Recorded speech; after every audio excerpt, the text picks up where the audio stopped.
நடைபவனி தற்பொழுது நெடுந்தீவு மாவட்டத்துறை ரங்குத்துறை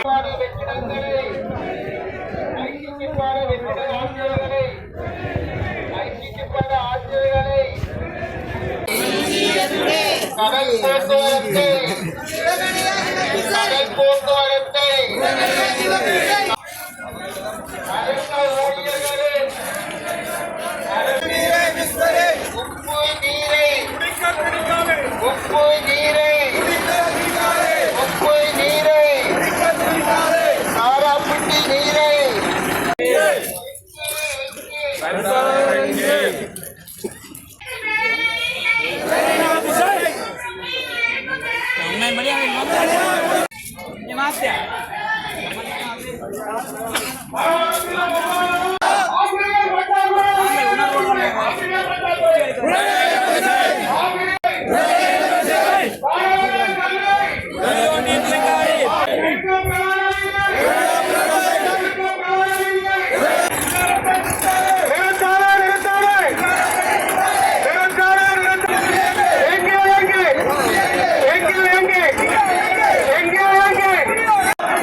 போக்குவரத்து மற்றும் எங்களுடைய பிரதான வீதி திருத்தம் செய்ய வேண்டும். மருத்துவத்துறையில் இருக்கிற ஆளணி பற்றாக்குறைகளுடன் நிவர்த்தி செய்ய வேண்டப்படும் என்ற உங்களுடைய அடிப்படை உரிமைகள் நீங்கிய மனுவை தற்பொழுது கவனஈர்ப்பு போராட்டமாக நாங்கள் மாவலி துறைமுகத்தில் இருந்து ஆரம்பித்து தற்பொழுது பிரதேச செயலகத்துக்கு வருகை தந்திருக்கின்றோம்.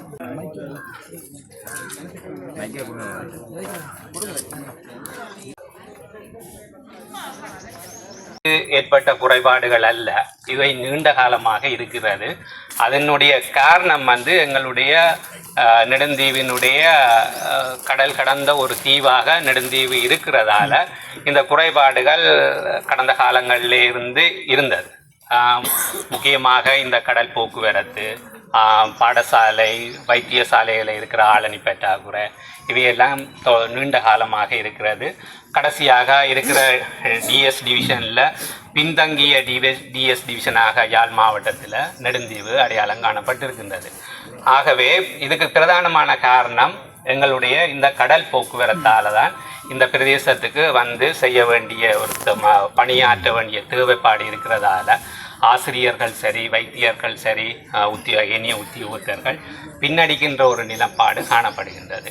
ஆகவே அதே போன்று அபிவிருத்தி வேலைகள் மேற்கொள்ளப்படுகின்ற பொழுது அந்த அபிவிருத்தி வேலைகளை உடனடியாக மேற்கொள்வது மிகுந்த சிரமம். கடல் வழியாகத்தான் நாங்கள் அதுக்குரிய ரோ மெட்டீரியல்ஸை கொண்டு வர வேணும், உபகரணங்களை கொண்டு வர வேணும், ஆளணியினரை கொண்டு வர வேணும். பெரிய சிரமம், பாரிய அளவில் கொண்டு வருவது என்பது கஷ்டமான விடயம். இருப்பினும் அரசாங்கமானது நான் பிரதேச செயலராக கடந்த 8 மாதமாக பதவியேற்று பணியாற்றிய காலப்பகுதியிலே உண்மையிலேயே மிக பாரிய அபிவிருத்திக்கான நிதி ஒதுக்கீடுகள் அரசாங்கத்தால் மேற்கொள்ளப்பட்டிருக்கிறது. முக்கியமாக எடுத்துக்கொண்டால் நீங்கள் பார்க்கலாம், இந்த நெடுந்தீவங்களுடைய குறிகட்டுவானுக்குரிய ஆக்சஸ் ரோட் அது பிரதானமாக இவ்வளவு காலமும் மிக பாரிய ஒரு சேதமாக காணப்பட்ட வீதி அரசாங்கம் அண்மையிலே இதுக்கு 400 மில்லியன் ரூபாய் செலவிலே ஒதுக்கீடு செய்து அந்த வீதி காப்பெட் வீதியாக 2 வேஸ் வரக்கூடிய மாதிரி நடுவில் ரவுண்ட் அப் போர்ட் போட்டு செய்து 6 மாதத்தில் அதை எக்ஸிக்யூட் பண்ணி இருக்கிறோம். மிக முழுமையான பயணங்களுடைய நெடுந்தீவு மக்களுக்கு. அதே போன்று முந்த நாள் அடுத்த 2ஆம் கட்ட அடுத்த வேலை எக்ஸ்பேன்ஷன் ஆஃப் ஹார்பர், எங்களுடைய ஜெட்டி வேலை திட்டம் கௌரவ பிமல் ரத்னாகா அமைச்சர் தலைமையிலே அண்மையிலே அதற்காக கிட்டத்தட்ட 1000 மில்லியன் ரூபாய் செலவிலே ஒதுக்கீடு செய்யப்பட்டு அந்த வேலைகள் தொடங்கப்பட்டு அந்த வேலைகளும் வருகின்ற வருடம் நிறைவேற்றப்பட இருக்கின்றது. அதே போன்று இந்த பிரதேசத்தில் இதுவரை காலமும் இல்லாத அபிவிருத்திகள் நடைபெற்றிருக்கின்றன. எங்கள் நெடுந்தீவு பிரதேசத்தில் இதுவரை காலமும் எங்களுக்கு ஒரு பெட்ரோல் செட் இருக்கையில், இது ஃபியூவல் ஸ்டேஷன் இருக்கையில், இதுவரை காலமும் எங்களுடைய மக்கள் வீதிகளில் இருக்கிற கடையில் வேண்டி பெட்ரோலை ஊற்றி போட்டு அடித்து சென்ற நிலைமை தான் காணப்பட்டது. இதை உணர்ந்த அமைச்சர் பிமல் ரட்நாயக் அவர்கள் எங்களுடைய பிரதேசத்துக்கு அந்த எக்ஸிக்யூட், அதாவது அந்த குறிகட்டுவன் எக்ஸஸ் ரோட் தொடங்கின அந்த காலப்பகுதியில் இதுக்குரிய அபிவிருத்திக்குரிய அந்த பெட்ரோல் ஃபியூவல் ஸ்டேஷனையும் தொடக்கி வச்சு அதை எம்பிசிஎஸ்க்கு பொது நோக்கத்தின் அடிப்படையில் எங்களுடைய பலநோக்கு கூட்டுறவு சங்கத்துக்கு வழங்கப்பட்டிருக்கின்றது. அதே போன்று அது ஒரு மிகப்பெரிய ஒரு அபிவிருத்தி. அதே போன்று இதுவரை காலமும் எங்களுடைய கடல் போக்குவரத்தில் பிரச்சனைகள் காணப்பட்டது. நான் பிரதேச செயலாளராக கடமையாற்றிய பொழுது உடனடியாக வடதாரகையும் குமுதினியும் பழுதடைந்து காணப்படுகின்றது. குமுதினி கிட்டத்தட்ட 50 வருடமாக இங்கு உங்களுக்கு சேவையாற்றிய ஒரு படகு இயந்திரம் முழுமையாக பழுதடைந்த காரணத்தினால் அதை நாங்கள் மேக்சிமம் அதை திருத்தி பார்த்தோம், சரி வரையில். இனி அதுக்கு நாங்கள் என்ஜின் மாற்ற வேண்டிய ஒரு பாரிய வேலை திட்டம் இருக்கின்றது. ஆகவே அதுக்குரிய டெண்டரும் கோல் பண்ணப்பட்டு விட்டது. அநேகமாக வாரக்கிழமை அந்த டெண்டர் ஓப்பனிங் நடக்கும். அதுக்கு பிறகு குமுதினி முழுமையாக திருத்துவதற்குரிய நடவடிக்கை எடுக்கப்படும். அதே போன்று வடதாரகை நாங்கள் டொக்கியாட்டுக்கு அனுப்பி இருக்கிறோம் வேலை செய்கிறதுக்காக. ட்ரிங்கோக்கு போயிருக்கிறது. மே மாத கடைசியிலே அந்த டொக்கியாட் வரும். ஆக அதுபோன்று இந்த இடைப்பட்ட காலத்திலே இந்த நெடுந்த மக்கள் இலவச போக்குவரத்தையே எதிர்பார்த்திருக்கிறதால நீங்கள் தனியார் போக்குவரத்தை அதிகம் விரும்பாதபடியினால் நாங்கள் அதுக்கு இடைப்பட்ட காலப்பகுதியிலே ஹயரிங் எங்களுடைய வரலாற்றிலேயே இல்லாத அளவுக்கு அமைச்சர் அவர்களுடைய பணிப்பின் பேரில் உடனடியாக ஹயரிங்க்கு நாங்கள் போகிறோம். அந்த ஹயரிங் செய்கிறதுக்காக ஒரு நாளைக்கு நாங்கள் கொடுக்க போகிற காசு 2 லட்சம் ரூபா. இது பப்ளிக் மணி. வடிவாக யோசிக்க வேணும். இங்கே இருக்கிற இந்த 4000 மக்களுக்காக ஒரு நாளைக்கு 2 லட்சம் ரூபாவுக்கு ஹயரிங்கு அரசாங்கம் அனுமதிச்சிருக்குது. அந்த போட்டுக்குரிய டெண்டர் ப்ரொசீஜரை முடிஞ்சு இன்னும் ஒரு 3 வீக்ஸுக்குள்ள அந்த ஹயரிங் போட்டும் வந்துடும். அந்த ஹயரிங் போட் வந்தால் 2 வடதாரையோட நெடுந்தாரையோட அந்த ஹயரிங் போட்டும் உங்களுக்கு இலவசமான போக்குவரத்து வேலையை செய்து தரும். அந்த உங்களுக்கு இலவசமாக போக்குவரத்துக்கு அந்த இன்னும் ஒரு குறிப்பிட்ட காலத்தில் குமுதினியும் வடதாரையும் இங்கு வந்து சேர்ந்துவிடும். மக்களுடைய அடிப்படை தேவைகளான கடல் போக்குவரத்து, அடிப்படை கல்வி, எங்களுடைய நெடுந்தீவு மேற்கினுடைய பிரதான வீதி திருத்தம், வைத்தியசாலையில் காணப்படுகின்ற குறைபாடுடன் உங்களுடைய சுகாதார தேவைகள், மாணவருடைய அடிப்படை கல்வி ஆகிய 5 அம்ச கோரிக்கைகளை வைத்து இன்றைய நாளிலே நாங்கள் ஒரு ஜனநாயக வழியை பின்பற்றிய கவன ஈர்ப்பு போராட்டம் ஒன்றினை நெடுந்தீவிலே மேற்கொண்டிருக்கிறோம். நெடுந்தீவு மாவெளி துறைமுகத்தில் இருந்து பிரதேச செயலகத்தை நோக்கி ஜனநாயக விளிமியங்களை பின்பற்றிய இந்த போராட்டம் தற்பொழுது நிறைவுக்கு வந்திருக்கிறது. ஆனாலும் எங்களுடைய உரிமை போராட்டம், எங்களுக்கு கிடைக்க வேண்டிய தீர்வு கிடைக்கும் வரை நாங்கள் உறுதியோடு போராடுவோம். இந்த கடல் போக்குவரத்து என்பது காலாகாலமாக எங்களுக்கு இருக்கக்கூடிய பிரச்சனை. வீதி அபிவிருத்தி அதிகார சபையினர் ஒரு பாராமுகமாக இருப்பதும், இந்த கடல் போக்குவரத்துக்கு முக்கிய பங்காற்ற வேண்டிய வீதி அபிவிருத்தி அதிகார சபை தன்னுடைய தகுந்த பதிலை வழங்காமல் இருப்பதும் மக்கள் மத்தியில் இருக்கக்கூடிய ஒரு ஐயப்பாடாக இருக்கிறது. குமுதினி, வடதாரகை, நெடுந்தாரகை என்ற 3 கடற்கலங்கள் அவனிடம் இருக்கிற பொழுதும் வடதாரகை, குமுதினி ஆகிய 2 படகுகளும் தற்பொழுது பழுதடைந்திருக்கிறது. நெடுந்தாரகை மட்டும் இப்பொழுது சேவையில் ஈடுபடுகிறது. இந்த நெடுந்தாரகை மட்டும் எங்களுடைய போக்குவரத்தை சீர் செய்ய போதுமானதாக இல்லை. நாளாந்தம் அரச உத்தியோகத்தர்கள் நெடுந்தீவை நோக்கி வருகிறார்கள். நெடுந்தீவு மக்கள் பிரயாணம் செய்கிறார்கள். சுற்றுலா பயணிகள் வந்த வண்ணமாக இருக்கிறார்கள். ஆனால் 100 பயணிகளுக்கு மேல் இறங்கு துறைகளில் போகின்ற பொழுது அங்கே நிறுத்தப்படுகிற தன்மை இருக்கிறது. எனவே அந்த இடங்களிலே எங்களுக்கான சரியான போக்குவரத்து தன்மை மறுக்கப்படுகிறது. நாங்கள் கடந்த காலங்களிலே போராட்ட சூழ்நிலையிலும் கூட நாங்கள் சிறிய தனியார் படகுகளிலே தான் நாங்கள் பயணித்திருந்தோம். அப்பொழுது கூட நாங்கள் நிரந்தரமாக சுதந்திரமாக எங்களுடைய பயணத்தை மேற்கொண்டோம்.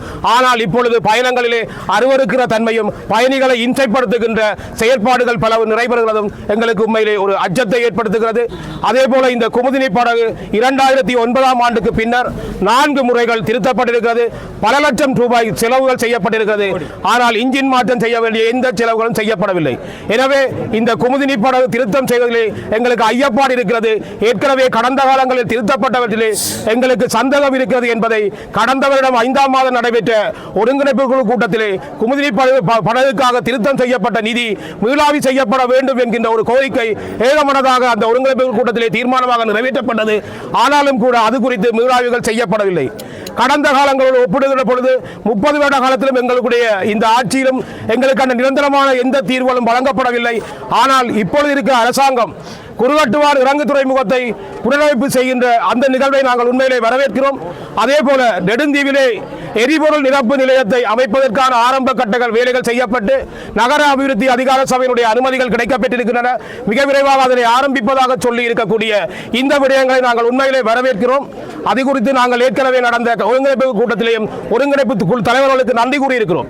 ஆனாலும் நாங்கள் கோருவது, நாங்கள் வேண்டுவது எங்களுடைய இந்த அடிப்படை பிரச்சனைகளை மாத்திரமே நாங்கள் மையப்படுத்திக் கொள்கிறோம். மேற்கு வீதி திருத்தம் என்பது கட்டம் கட்டமாக திருத்தப்பட்டு 1.5 கிலோமீட்டருக்கு மேற்பட்ட பகுதி கடந்த நீண்ட நாட்களாக திருத்தம் செய்யப்படாது இருக்கிறது. அந்த பயணத்தாலே பிரயாணம் செய்ய முடியாத ஒரு துர்ப்பாக்கிய நிலை அந்த மக்களுக்கு இருக்கிறது.